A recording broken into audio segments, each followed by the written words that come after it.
नमस्कार. मी अरुण. मी आज एक जागतिक लेव्हलची गोष्ट घेऊन आलो. ती म्हणजे SCO समिटमध्ये सर्वात जास्त चर्चेचा विषय बनली एक गोष्ट. ती गोष्ट म्हणजे मोदी आणि पुतिन यांचा एक फोटो, यांची एक बैठक जी कारमध्ये 45 मिनिटं चालली. या बैठकीमध्ये नेमकी काय चर्चा झाली कारमध्ये बसून, हे ना रशियन पत्रकार सांगू शकतो, ना चायनीज पत्रकार सांगू शकतात.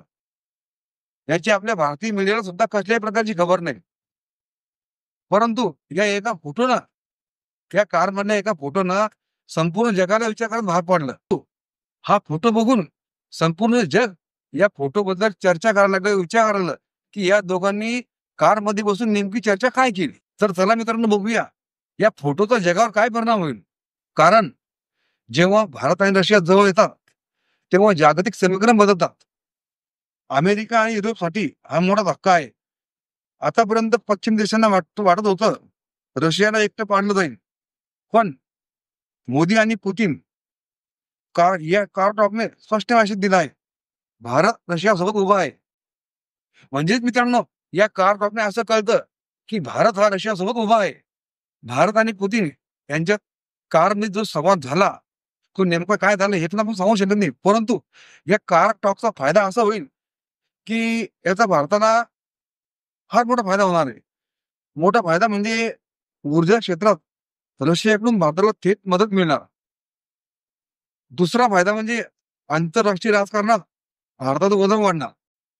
म्हणजे याचा अर्थ असा आहे, मोदी आणि पुतिनचा हा जो संवाद आहे, या संवादामुळं आपले पंतप्रधान नरेंद्र मोदी यांनी आंतरराष्ट्रीय राजकारणात भारताचं एक प्रकारे फार मोठं वजन निर्माण केलं. यामध्ये असं पण होऊ शकतं की पाकिस्तान आणि चीन हे देश थोडे वेगळे जातील, साईडला जातील आणि आपण रशियाच्या जास्त जवळ जाऊ, जास्त क्लोज होऊन जाऊ. पण मित्रांनो, खरी गंमत आहे, या बैठकीत नेमकं काय घडलं हे अजूनही कोणाला माहित नाही. हे अजूनही गुप्तच आहे. आणि तो गुप्त संवाद जेव्हा बाहेर येईल, तेव्हा कदाचित जागतिक पातळीवर संपूर्ण चित्र बदललेलं दिसेल. हा फोटो म्हणजे एक साधारण क्षण नाही, कदाचित उद्याचं राजकारण बदलणारा सिग्नल आहे. तर आपण बघितलं, या एका फोटोमुळे, या मोदी आणि पुतिन यांच्या टॉकमुळे नेमकं काय काय घडू शकतं आणि त्याचे परिणाम जगावर काय होऊ शकतात. आणि या एका फोटोमुळं म्हणजे आपल्या भारताची जागतिक आंतरराष्ट्रीय लेवलमध्ये कशा प्रकारे किंमत वाढू शकते, हे आपण बघितलं. तर माझं एकच म्हणणं आहे, ही माहिती तुम्ही जास्तीत जास्त लोकांपर्यंत पोहोचा. आपल्या जास्तीत जास्त भारतीयांपर्यंत पोहोचा.